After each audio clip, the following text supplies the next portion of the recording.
I always end up talking over that announcement. And so I'm going to turn it right back over to Tom and Janet because they have so much information for us. Okay, so sorry, I got so excited I started early. We're very excited. Again, I'm Janet McLaughlin, Associate Director of Financial Wellness, and my colleague.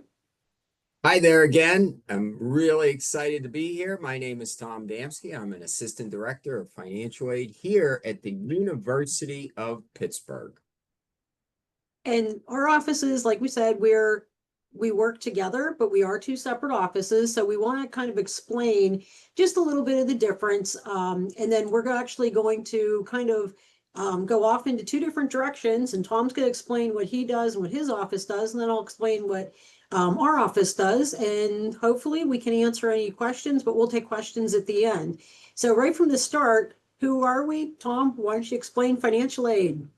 Well, thank you so much, Janet McLaughlin. I am so excited to do that. So everybody, financial aid, the financial aid office is an office at a university or a college or a career school that certainly is going to be responsible for preparing and communicating information to students about their financial aid, students and families. The office certainly will help students apply and receive any kind of possible student loans, grants, scholarships, and any other types of financial aid that a student is eligible for. Our office is really important, and you'd certainly want to pay attention to what we're saying. And we're really happy to have you here. Janet McLaughlin, what's financial wellness? Financial wellness, we're a relatively young office, just so you know. We started in 2020. This is a new thing across the board. So Pitt's very fortunate to have this program because not a lot of schools do. But what we do is we kind of get students used to money management. What we do is we don't tell students, this is what you need to do. We give them the tools and we help equip them with financial habits now. So if any parents are out there and you went to school and or you moved out for the first time and you're thinking, who told me how to budget or how to pay my rent or what to look for? Usually we just had to figure it out. So our office is here to really help balance the relationship with money and for the student. So that way we're kind of giving them a step up or a heads up on how to use money appropriately and try to find that real life balance. So the tools and the things that we share with our students, they're really going to give basically skills that a student can use for a lifetime. So it's just not, you're here for 4 years, you're going to learn this.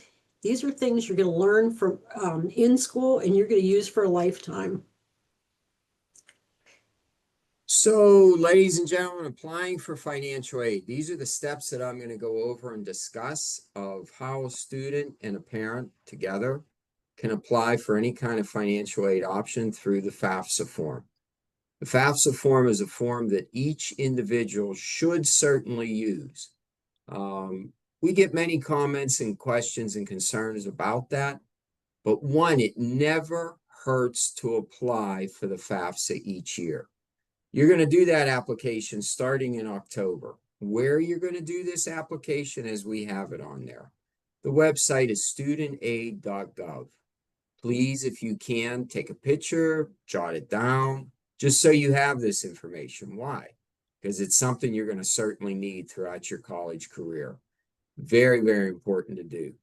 Studentaid.gov is the main hub that each student and parent should log on to see to apply for the FAFSA, see any kind of loan detailed information that you may have, but it's a very important site.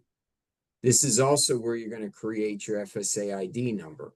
Basically like your electronic signature. That FSA ID is what a student and a parent is going to use to sign that document once it's completed and we download it and get it electronically. Again, you got to complete the FAFSA each year. It's not a one and done. You do the application, put it on your calendar, do a little memory test if you can, just so you know this is something you got to do every year that you apply for the FAFSA. It's not a one and done. When you do that application, especially for those that are in Pennsylvania that we may be talking to, May 1st is such a huge deadline. Please get that application in by May 1st. Obviously, yes, as we have on here, October is when you would start it, but May 1st is a biggie for all the people in Pennsylvania. If it's after May 1st, if you were eligible for a possible state grant, and a grant is free money, then unfortunately, because of that lateness of the application, they may not take that date and you may not be eligible for that grant. So certainly, please, please, please, May 1st. Prior year is a process that FAFSA uses. They use 2 years back. So you're going to look at 2 years back from your income tax to file that application. One rule of thumb is because most people are going to have that financial information readily so that you can do the FAFSA application. And in some ways, it's been a very effective tool because if you do have that information and you certainly fill out the FAFSA with it, it's a lot easier than maybe having the information from the current year. Why? Because you may not have your taxes done. But that 2 years back, you certainly would, or hopefully would. The IRS data direct, what a tongue twister this one is, guys. I swear to God, even for me, I've been in this 20 years and I still have to read it slow. Data direct data exchange, the DDX. That DDX tool, and when you link that up with your FAFSA, it's a simple button. You're just going to click it. As you go through that application through the FAFSA, click that box so that your IRS information is downloaded to the FAFSA. Once it's downloaded, it's done. You don't have to upload. You don't have to put any information. It automatically comes in to help process that FAFSA form. Next slide, Janet McLaughlin. Here we go.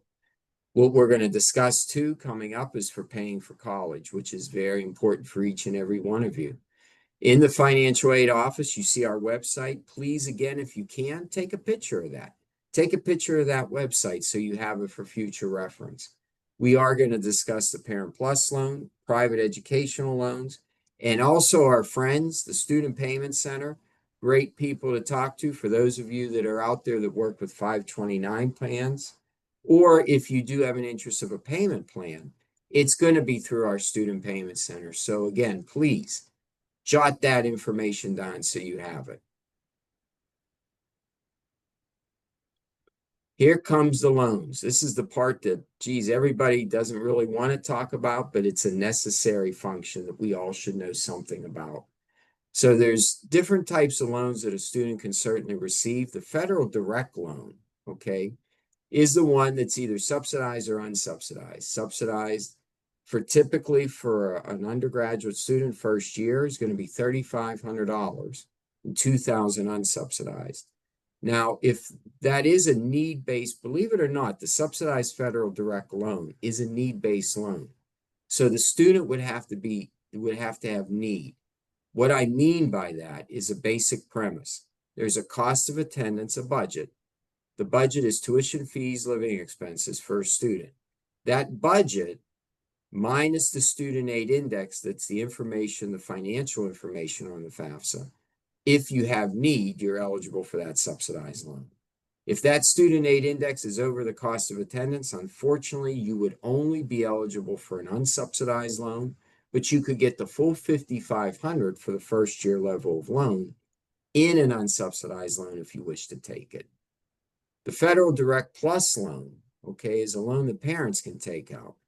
The parents are the ones that are going to borrow this student on the behalf of the student's educational expense. So if a student and a parent discuss this and they want to use this option moving forward, they certainly can, and it's certainly a good option to use, but both should be in agreement that they would want to take this loan out. Private educational loans are loans that students would take out in their name, but the one main kicker of this thing is a cosigner. A student will need a credit-worthy cosigner to receive this private loan. If they don't have a credit-worthy cosigner, unfortunately, they may not be able to receive that loan. The private educational parent loans, some lenders that will offer a parent this loan option. It's one that's not as used as frequently as a private loan, but it's gaining a little traction. And it's a good option that a parent can certainly look into this item if they want to do it other than the Parent Plus loan. One thing you want to keep in mind, the Federal Direct, the Parent Plus loan, those interest rates are going to be fixed for the entire life of the loan. Where a private lender, the loan could have a variable rate. Some may have a fixed rate, but that's going to be between you and that specific servicer you choose. Next slide, Jennifer. Satisfactory academic progress. I know each and every one of you that are out there are going to do extremely well at the University of Pittsburgh. And this slide isn't going to mean anything. You're going to do fantastic, and I just know it. But we want to give you the information just in case you may need it. So for satisfactory academic progress, the GPA requirement for a first-year student, a first-year level freshman student, the GPA must be at 1.5 cumulative. Beyond that, from sophomore and on, it's going to be 2.0.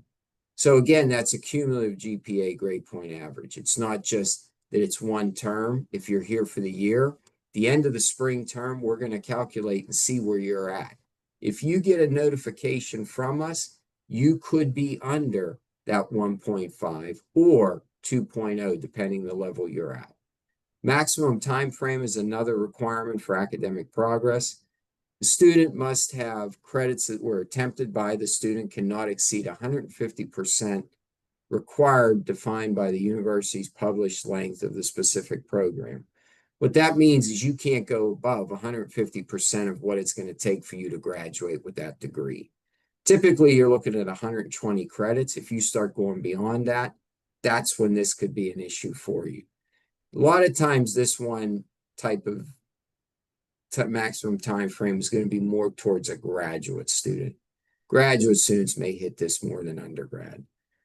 Pace of completion is another function that a student cannot be less than 67%.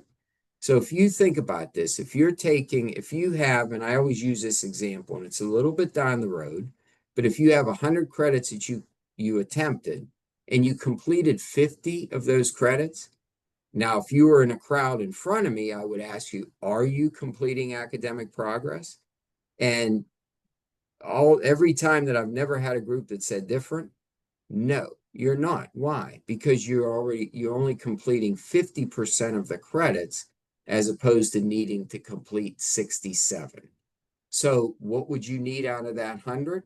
67 credits. And you're golden, you're doing good. Next slide, Janet McLaughlin. Refunds. Oh, this is a biggie. This is one, guys, please keep a little bit of a mindful eye on this. What is a refund? It's processed by, as I said, our friends, Student Payment Center, once tuition and fees are paid. Again, always borrow what you need. Borrow responsibly. A loan is a loan. Janet McLaughlin will be talking to you in depth about loan borrowing and the importance of it, okay? What can a loan be used for? It can be used for off-campus housing expenses and educationally related expenses, certainly tuition fees.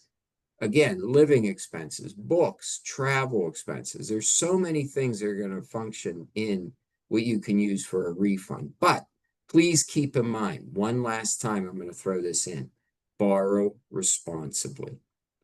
Next slide. Pitt Funds Me is a scholarship search engine. This is exciting. Every student that's a Pitt student should be logged into here. Why? This is where you can get free money. Please log into your mypitt.edu account. Go to where you can type in, even in the search box. Me, as I'm not the best with computers, I can tell you. Go into the search box, type in Pitt Funds Me from that page. Comes right up. You're going to answer a series of profile questions regarding yourself. You're going to answer and tell the Pitt Funds Me database about you. Match up some kind of opportunity that you may receive.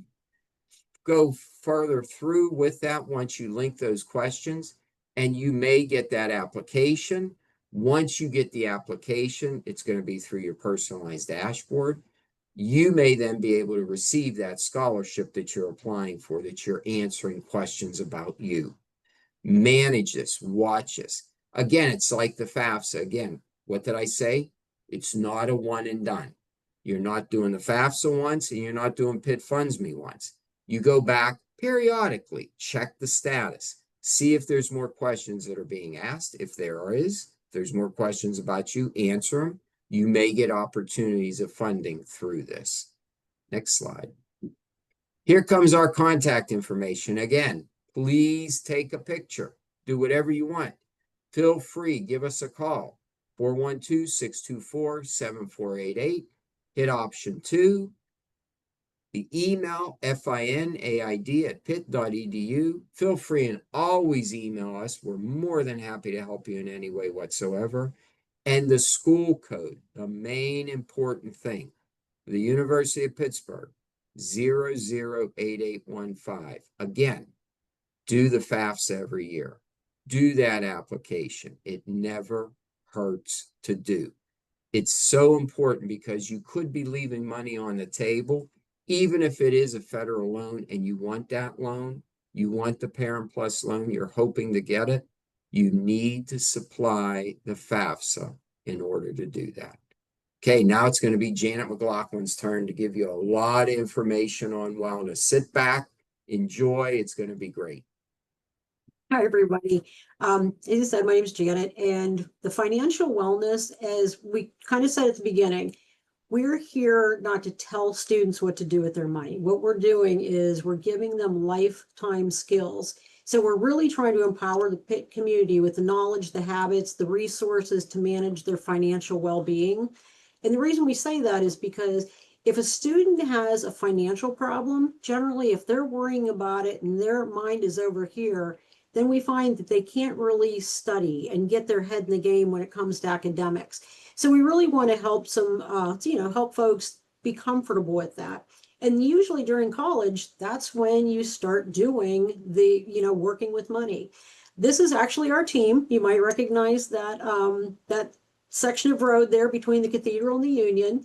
And what that is there's 3 professional staff there, but if you see that, there's a lot of students, and I want to explain what a peer educator is. We have students who work with us, and our peer educators actually go through a pretty rigorous training. And we have our students go out and talk about financial wellness to students, because usually, and I say this, when I go up in front of a classroom, I can see students going, and they start to check out because it's like, hey, do I want to listen to somebody who looks like my mother talking about this? But students, they will listen to other students. So we want to make sure that what the message that we're giving out is correct. So we do have a peer educator program here. The other thing is, when we start, I kind of elaborated or alluded to this, college is when students start making those big independent decisions. But 50% of teams start making financial decisions really before 18. And 60% of college manage their own financing. That's including bills and managing debt. So this is kind of going on, but we want to make sure it's going on correctly. So when we talk about managing the overall well-being, kind of talked about the pillars. Now, these pillars are all here at Pitt. So we're just from the financial wellness office, but when you look at the well-being of someone, there's physical, there's emotional, there's intellectual. So all of this, if you can keep it balanced, folks usually have a better, they can acclimate to school easier, just have a more settled life. But like when I was talking before, you go off a little bit on financial wellness, and you think like, oh, something happened, my laptop broke, and what am I going to do? Sometimes it causes a lot of stress. So we want to make sure students know where they can turn, what they can do, what they can prepare for that. Some of the things that we do, just to give you an idea of our office, we schedule programming. So the way that our office works is we try to go to the student and make them the most comfortable. So some of the things, the programs we've done, we ask our peer educators, what's big in there? So we know going in, credit cards, folks are going to ask about those, because if you're going to go and rent a hotel for a conference, or you're going to do study abroad, or, you want to be saving, we know those are some of the things. But we actually had students who would say, hey, you know what, I'm into sports betting. Can I do it responsibly? And that's one of those, okay, we can talk about that. And we can say, there could be some things that you want to watch out for. We talk about understanding credit because that is one of those things that's usually students are building credit when they're in school. We talk about grocery shopping on a budget because if a student has moved off campus for the very first time, and we talk about, how do I do that? How do I do that and still have money at the end? And we even do things like at the end, we have a lot of really cool things on campus that we kind of collaborate with. So we had holiday on a budget. So there's what they call an open lab. So students can go over, all this is free. We introduce them to that. The other things that we do is we do one-on-one coaching. So if a student says, you know what, I attended one of your sessions, or I'm not comfortable in a group setting, can I meet with you one-on-one? We will meet with a student and do one-on-one coaching. So maybe it's like, I have never done a budget before. So can you help me out with that? We're not going to say, this is what you need with the budget. We're going to give them an array of things to do because the way I budget may not be the way they budget. If somebody does an Excel spreadsheet or they're by paper, that's fine. Most students, they're walking around with their phone and they want to do this on their phone and they want to do this automated, whatever works for you. So that's kind of the approach we do. So again, some of the resources that we do, we'll talk about, we work a lot with financial aid. We talk about, scholarships. How can you get that free money and things? We talk about student borrowing and student loan repayment because students are generally borrowing while they're in school, but then they get into repayment. So we kind of help them navigate that. So some other things that we work, other resources that we help provide is if a student, we've had students who come and they have worked for a couple of weeks and their paycheck hasn't come through and they're off campus and they're like, I don't have money for groceries. We even try to help them set them up with the Pitt pantry. Hey, we don't want you to go hungry. We want to make sure we've got you covered until that situation clears up. So we also collaborate quite a bit with other folks. So what does it mean to be financially well? And this is from the Consumer Finance Protection Bureau. This is the definition, and there's basically 4 quadrants here. So the first one is basically having control over your finances. It's being able to pay your bills on time and making ends meet. Pretty basic. But then it's having that financial cushion against the unexpected. So that's an emergency. So I kind of gave the example of, what happens if you don't get your paycheck or your rent's due? I use the example of driving, hitting a pothole and thinking I needed 1 tire. Unfortunately, I needed all 4. What do? Do you have to ask parents for that? Do you have to, put it on a credit card? Now you're paying interest. Or do you have that emergency fund set there so you can just kind of breathe easy a little bit? Being able to set goals and work towards completing those goals, for example.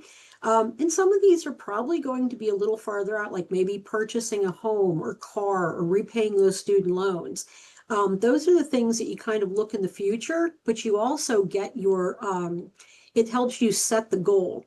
One of the things in college is students don't always realize that this is the time you're really kind of building your credit too. The last quadrant, being able to make choices that allow you to enjoy life. So we will tell you when you're doing a budget, put entertainment in there. So there's needs and there's wants. A lot of folks think that entertainment's really just a want, but really students, when they're coming to school, they probably want to put that entertainment in there. So that way, if they want to go grab a coffee, just meet new folks, they can do that as long as they do it responsibly. So we're not the office that's going to say, don't go to Starbucks, because there are offices that will do that. We're going to say, if you maybe not 7 days a week, but maybe once, treat yourself, and it helps you to be a little bit more relaxed on that. Just budget for it. Some financial decisions that are primarily made in college, finding that first apartment off campus. We actually work with off-campus living, which is a separate office on our campus that will help with leases. They help with landlords and things like that. But we kind of help the students with, okay, if you're getting that first apartment, what are the things you need?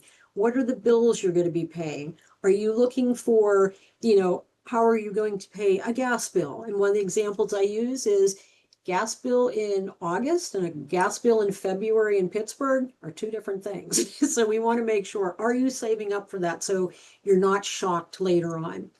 Some students are going to want to do these, participate and study abroad, which is fantastic. But it might take a little bit of time. If you're a freshman, you're thinking, my junior year, I want to go to England. Now's the time you can start saving and putting that off to the side. Internships, great resume builders, but maybe you have to travel for that. We talk about credits and establishing credit. Now, we will get the question with, different things with, I never want to have a credit card. But on the other side, when you do have a credit card, as long as you use it appropriately, that's how you're building credit too. So there's a lot of misnomers out there, and we just want to make sure the students know, what is best for them. Paying off student loan debt. Tom talked about the sub and the unsubsidized loan. So subsidized, if you remember, that's need-based. The federal government's paying the interest while the student's in school. The student has an unsub loan. Basically, what they're saying is, we're going to lend you the money. Catch is, we want you to pay the interest while you're in school. But they give you that option of saying, you can hold on to that. You don't have to pay the interest while you're in school. You're basically adding interest. You're capitalizing that interest. So if a student has an unsubsidized loan, they can pay the interest while they're in school, and it makes a huge dent in the student loan debt when they're done with school. So those are the things we kind of give a heads up. So we want to make sure that, if you are taking student loans, hey, there are ways that you can maybe pay that off. Or maybe in the summer, if you're working and you put that towards your tuition so you don't have to borrow as much. We talk about the importance of saving. So again, you have that backup plan. And then entertainment, like I talked about. Sometimes you need that time to, blow off steam, meet people and things like that. So entertainment should be in a budget, but you don't want to go overboard. So as we tell you, yes, entertainment should be in the budget. On the other side, one of the most overspent things that students do is entertainment. So it's just kind of identifying, and that's what we help help students do. Having control over the financing, it's basically understanding your spending. We talk to a lot of students who'll be like, I made this much money. I had it in my account. I don't know where it went.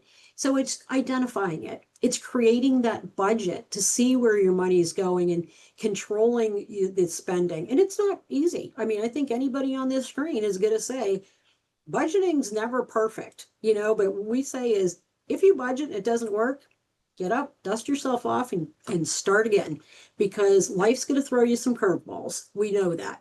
So we just want to get folks in the habit of it. And a budget when somebody's a freshman, and a budget when somebody is a senior in college, and then 5 years out of school, they're going to look so different. But if you think about it, you're going the same path. So we just want to get that habit established. Maybe choosing the right bank or the bank apps for you. We got that question today. What's the best bank around here? It's a very personal choice. You want to look, are there interest rates? Are there fees? I know that with banking, my bank, I try not to do it. They will fee you to death if you let them. So it's like just being aware. Protecting yourself against identity theft. We talk about that because I use the question when I go into classrooms and say, and I'll ask the question, who's the most vulnerable when it comes to identity theft? A senior citizen or a college student? Most people will say it's a senior citizen. It's actually a college student. And the reason being is because you're online all the time. You're opening all these apps. There's so many easy ways to fall victim to it. So, and there's things that come up. That's one PowerPoint that I do over and over and over again, because there's so much stuff that comes up again, not to scare you, but it's one of those things we want to make sure that people are aware. We want to make sure that students control their borrowing. Tom talked about refunds. So what happens if a student borrows money and you're borrowing some type of loan, and you pay your bill, and tuition, fees, room and board if you're on campus, it gets paid, and then somebody suddenly gets a check in the mail and they're like, oh, it's like pennies from heaven. It's not. Generally, it's going to be a loan. So if a student takes that excess money and they spend it, now you can spend it on books, you can spend it on, off-campus housing, things like that. But if you just think it's just a free money, it's probably loans. And then when you spend it, you're paying interest on that the whole time. So we just want to make sure students realize if you get money given back to you from the Student Payment Center, question it. There's no problem with it. We can figure it out and let you know.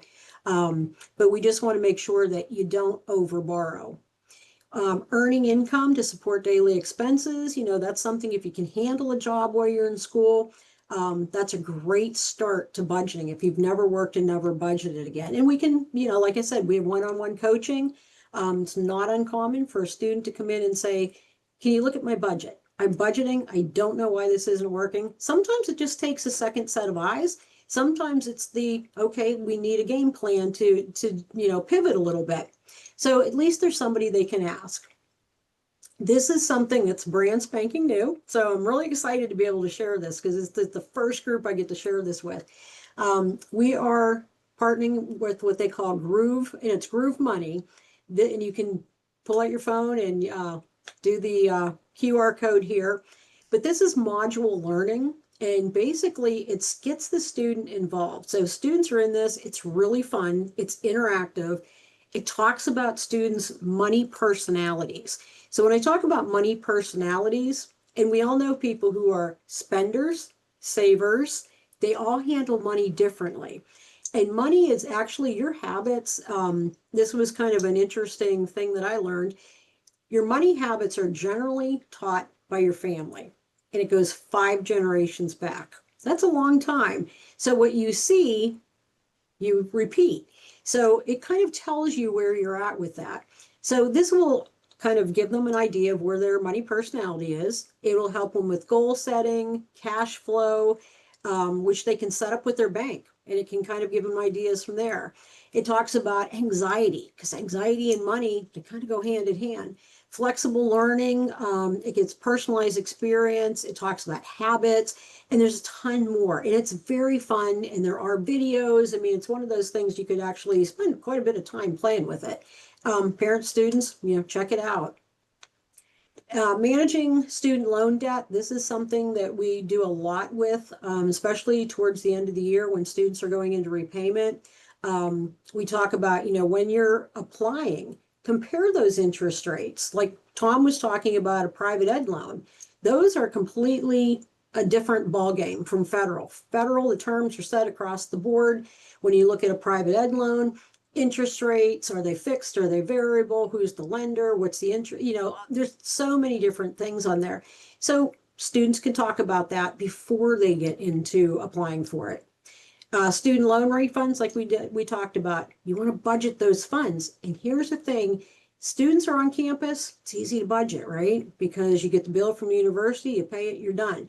When a student goes off campus, generally you're signing a 12-month lease, but you're in school for 9, so the financial aid, the refunds that you get are not going to be budgeted over 4 months and 4 months.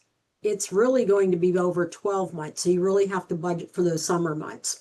And we help students with that. We talk about, hey, if you don't need that money, we can tell you how to return it to your lender so you're not paying interest on it. So we can, walk them through that. And then repayment. So we can talk about like, hey, maybe you got a refund check, a tax refund check, or you got a scholarship, no longer need that. How you can make repayment on that. Any little bit is going to help basically keep yourself out of debt. So we're very cognizant about, helping students manage their debt. Summer financial wellness. This is the thing where we're in the middle of summer, so maybe earning some income over the summer, helping for your upcoming year. Maybe that's putting some money into an emergency fund, or putting it into a loan, into saving for your books or things like that. Or, maybe you don't have to take as much loan money out. If you're taking classes ever, like in maybe not this summer, but next summer, be very careful because you want to work with your advisor when you're in school, because we want to make sure that if you're at Pitt and you decide, hey, I'm going back home, I'm going to take a class at a community college, make sure it transfers, because you don't want to spend all that time and money and then find out it doesn't transfer. So don't assume. Prepare for those experiences. So study abroad, we talked about those global experiences, moving off campus. What we're saying there is you will probably want to plan, and we can help you with that. So that's kind of our take on financial wellness is there's somebody to ask. And like I said at the beginning, when I went off to college, nobody told me this stuff. So you kind of learned after you made those mistakes. We don't want our students to do that. So that's why we're here. We also, our office is really partnered with financial aid, but we also are partnered with student affairs. So we work a lot with care managers. We have a Pitt pantry. If a student, like I gave the example, they didn't get a paycheck, they were, we didn't want them to go hungry. So we have a Pitt pantry. We have Thriftsburg, which is basically students can it's like a consignment store for clothing and things. The care advocates and student support, there's a student support guide, and it's all listed right on that website. So you can kind of check that out. So we want to make sure students are acclimated to school, comfortable, and they have the resources they need.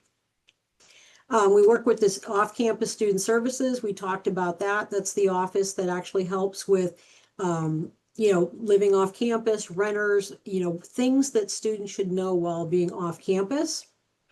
This is our website, and this is the Financial Wellness Center. So on here, if you look at that, you can list, and I'll give you this website at the end.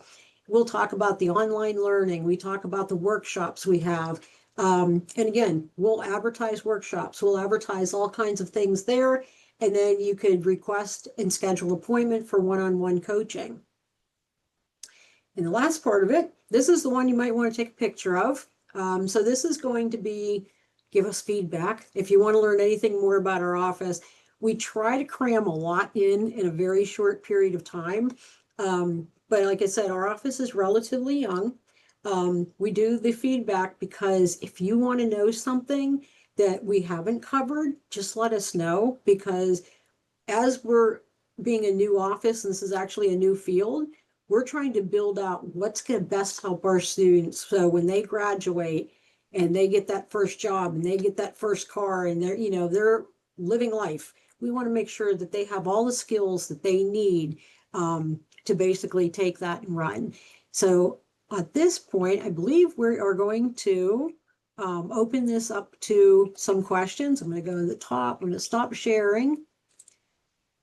So that way, if you would like, we can answer questions and kind of go from there. Excellent. I'm gonna just pop in. I realize I'm not on video, but Tom has been answering the questions. We can see you typing away, Tom. I know, Summer. I was doing it with 2 fingers. I was going as quick as I could. I know. We appreciate it.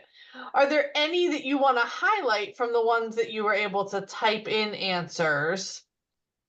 Was there anything that was? Well, there was a couple that were coming in that asked about, is there any specific lender that the University of Pittsburgh works with? And that answer, unfortunately, is no. We do not work with a specific lender. We don't have a recommended lender list.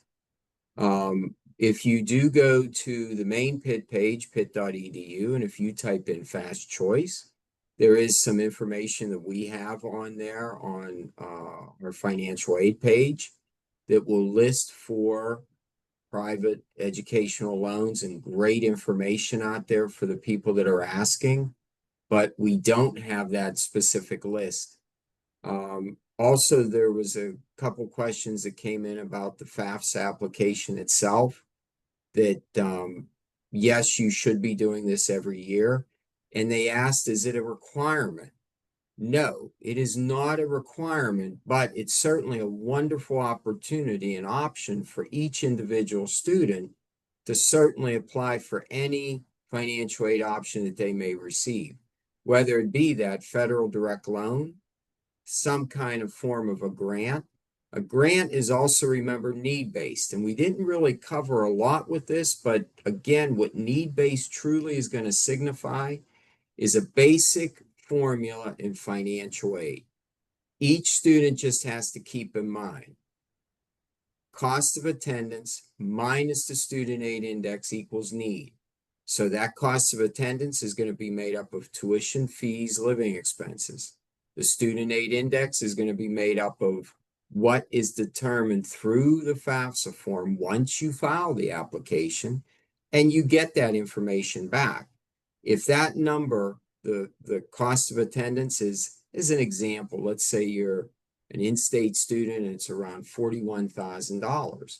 If the student aid index ends up being over that number, and let's say 50,000, that student is a no-need student. So from that information, like Janet McLaughlin was saying, it's going to be an unsubsidized federal loan where the interest is going to accrue. If you still want to take advantage of that loan and use it for your educational expense, you certainly can. But keep in mind, interest is going to accrue. You will have opportunities that you can pay that interest back, and you could pay it back while you're in school, and that's great. Why? Because it's going to benefit you eons, that you don't have that interest compounding on interest. It's great if you can make that interest payment. So I wish I knew that when I was in school. Why? I did not do that. I didn't have sessions like this. So it's great when you hear information like this. So again, the opposite realm is if the cost of attendance again is 41,000 and your student aid index ends up being 0, then you're going to get packaged for the maximum and need-based aid that you can receive. It still may not be enough to fully cover what your overall costs are, but then that's when you start looking at those loan options such as Parent Plus loans, private loans, or certainly if some of the people out there may have 529 plans, you can use that for tuition and fees, and also the payment plan options. So we were getting a lot of questions, Summer, and I was thinking, should I have kept some of them? And I didn't. Well, we got one in there now, Summer. Why don't you take a look? Yes. So the question is, how do I know that my daughter and I have taken care of everything that needs to be done before college commences in August? This parent is this person is the parent of a first year pre-med student, and so they are new to this process. And before I turn it over to you two to answer about financial aid and financial wellness, my number one tip from Student Affairs is make sure that your student is checking their Pitt email address. And I know it might feel overwhelming because it is a lot of information to make sure that they are really set up for success, but it is so critical that they are checking their Pitt email address on a daily basis, not just regular, daily. Then I also see that my colleague Larissa has her hand up. Larissa, you can go ahead and unmute. Folks, I always like to join these in case there's questions that also overlap in the academic realm. I work at Student Success, which is a team that's specifically designed to offer different supports, outreach, interventions, workshops, and resources for students. And the one thing I always tell new students, and I'll tell parents here as well, currently your students will have access to their PeopleSoft or HighPoint CX account. That's basically where they go to enroll in their classes. They go to manage certain different layers of business. And right on their homepage, they're going to have 2 sections of things. So literally when you're asking what should we do, there is a to-do list first and foremost. And what I always like to say is any to-do list, whether it's academically related, financially related, immunization related, if left unattended, more likely than not, will flip into something that becomes a preventative hold. Likewise, there's the hold section right above that to-do. Well, actually, in the student view, I don't know if it's above or below, but in that main page, there's to-dos and there's holds. And so those are the things you're going to want to be checking at a frequency through the start of the semester and through pretty much midway to make sure that there's nothing on there that's going to become preventative for them to enroll in the next term, for them to potentially, if they have to make a last minute change to their schedule because they realize that they can't walk from Victoria to Lawrence Hall in 10 minutes between classes, so they might need a later section of fill in the blank lab. That's where you want to go, at least for university at broad, all kinds of categories of items. Check to-do list, checked your holes, make sure that those are all being attended to. There's also a student checklist that your student will have had access to They got access to it after they did their intake survey, which then triggers the process for them to sign up with their academic advisors. And so that also includes things from across the board, financially, student services wise, student life wise, academically. It tells a student, here's what you should be doing right around now. So it's a nice trigger for those of you who like a checklist. I love a checklist. I'm constantly covered in checklists. I'm everything. So that you can make sure that you're setting up all the best practices ahead of time. And then what I would say is also look to, as they said, to your email to make sure that there's nothing that's school specific or program specific that might be opportunities to engage with your advisor, your school, all the resources early. Sorry, I took up a little bit of screen time there, but I wanted to make sure to justify my being here tonight. Just kidding, to get that good information out there.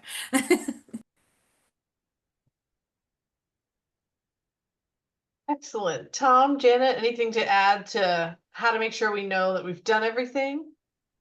I was just going to say, I'm going to add something to what Tom was talking about when he mentioned fast choice. If students and parents are sitting down and they're looking at the private ed loans that are out there, one of the best things I've ever seen a parent do is they made an Excel spreadsheet and they looked at the different loans, because remember, private ed loans have different terms and conditions, variable interest rate, fixed interest rate, repayment terms, all that.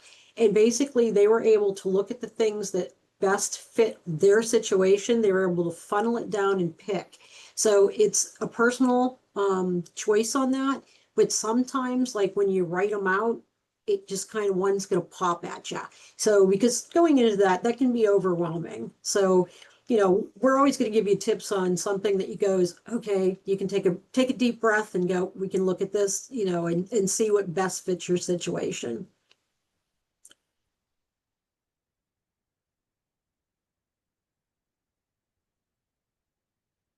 I agree with that 100%. I think I should add something in there. I kind of felt like I should say something, but it is really important. When you have that information staring right at you, it's a lot easier to make whatever necessary choice you might need to do. And that could prompt questions. And if it does, you may need to reach out to that servicer just to see that you understand what you may be borrowing or what the terms and responsibilities and rights would be.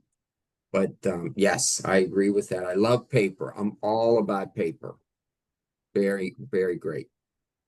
And I was going to say too, and I think Tom will probably agree with that, agree with this, is if you happen to have students at other schools, the one thing that you want to watch for is the process and the procedures are different. So the process is generally the same when it comes to financial aid, but procedurally we might differ a little.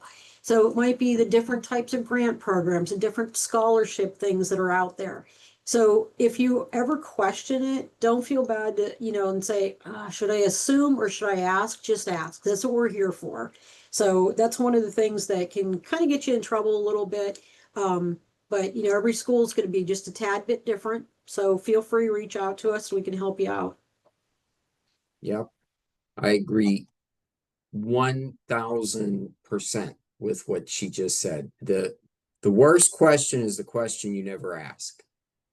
And if you do have a question, you know, we don't know what it is until you ask us. So that's why I said, please jot down the information I had up on the slide with our contact information, the phone number, the email. It's so vital because we know you're going to succeed here. We know you're going to do great at the University of Pittsburgh, and we are absolutely thrilled that you joined us on, I was about to say a Friday night. This is not Friday yet. This is only Wednesday. So it feels like a Friday because we got great people on this panel, but it's still, please don't hesitate asking us. We're so happy you joined. We're so thankful that you're here, and please, there's never a bad question ever. That's why we're part of this too, because we want to help you understand your responsibilities that you need to do to have a successful time here at the University of Pittsburgh. Well, it's a good thing you said that, Tom, because we have another question. Also, you may be the only person who would love a financial aid webinar on a Friday night. Like, I love that that is your. Summer, I would do it on a Saturday or a Sunday if we had. I'm happy to do it. Oh, I love I'm absolutely. I'm very entertained by that. I can appreciate your love of financial aid. I love that. So the Let's say question. love of it too, Summer. Oh, Let's yes, throw very that true. in. Yes. All right. This question is, I filled out the payment plan option, but I was confused about the budget being semester versus year. Does that work itself out when the rates come out? Do you want me to take that one, Tom? Go get them. Go They get them. they will rebalance. So if you are set up on a payment plan now and something changes, whether, there's a difference, tuition's a tad bit higher or lower, or you get a scholarship or something comes in, the student payment center will rebalance that. So that way they can even that out as you go. So right now it may be one number, but it can change. And they will let you know that. And you can actually even go into Pitt Pay, which is on the student payment center side of things. And they will give you that information too. So that's something a student can see, and actually a parent can sign up for that as well. So, if your student's okay with it and they're saying, hey, you know what, they can assign you so you can both look at the bill basically, or they'll call it balance due notification. But yeah, they will balance that out. The other thing is too, a lot of parents get a little confused on the way they're billed, thinking, why am I not getting billed for the year and I'm only getting billed for this semester? The student's bill is basically set by your registration. So right now, a student's only going to be registered for the fall semester. Now in the spring, if they went part-time or if they took over 18 credits or something, that's why it's billed by the fall semester, but your financial aid will be for the entire year. It will be listed fall and spring, but the billing is going to be semester by semester. So that's one of those things that gets a little confusing on there. But you can log on, the student can log on to My Pitt and actually see that as well. Next question is also for you, Janet. This person is coming to campus next week for our Panther Connect, the overnight session for their daughter. They would like to know if the Financial Wellness Center will be open. Could they do a in-person meeting? And you know what? That's the 1 week we're not going to be here because we have a financial wellness conference we're going to be at. So I do apologize for that. But if you want, I am very happy to meet with you Zoom, via Teams. We could do that, or I do apologize. It's a 1 week that we're not here, so of the whole year. But we will have one person here who's going to be at the table. She can she won't be able to do coaching, but she can definitely be able to talk to you about some things. So I can probably set you up with that. And I'll give you my personal email. I don't care who has it. So if you want to send me an email, we'll be able to do that. So I'm going to give you my email. It's Janet MCL. So it's JANET MCL at pitt.edu. And the reason I give you that is because there are two folks who share my name here at Pitt. So we want to make sure you get to the right one. But that way, I can probably put you to somebody who is going to be here. They can talk about the office in general. Excellent. Our next question is about a timeline. When will they get the first bill? Do you want to take that, Do you Tom? want to Oh, go with that? It does either one. And I feel obligated. I feel really bad since she gave her email. Listen, I will certainly give you mine. And it's tjdst27 at pitt.edu. Please feel free and reach out if you have anything that I can certainly help with. But please, you can certainly answer that question. so the question was, when is the first bill coming out? It's going to be soon, but basically the way, and this happens every year at Pitt because we are a public university, the state has to get their budget together and then they will announce what the new tuition rates are going to be. So I believe in the next couple of weeks that's going to come out. I haven't heard anything. Usually we all hear at the same time. You may have more information on that than I do, Tom. Yep, so to my understanding, tuition, we should have some sort of an idea, maybe in the next few days or so, the tuition should be set. Once that's done, the timeline for the billing should be the July 22nd, I believe it is, 24th, and that just a little bit went right out of my head on that one, but it's in that ballpark that you would get billing, but tuition, full tuition for that term won't be due until September. So keep that in mind. You would have certainly time to determine what you're going to use to actually pay the rest of tuition once you get that bill in hand. That's the important part. So that's when you can start looking at those options, whether it be a payment plan, private loan, Parent Plus loan, any of that nature.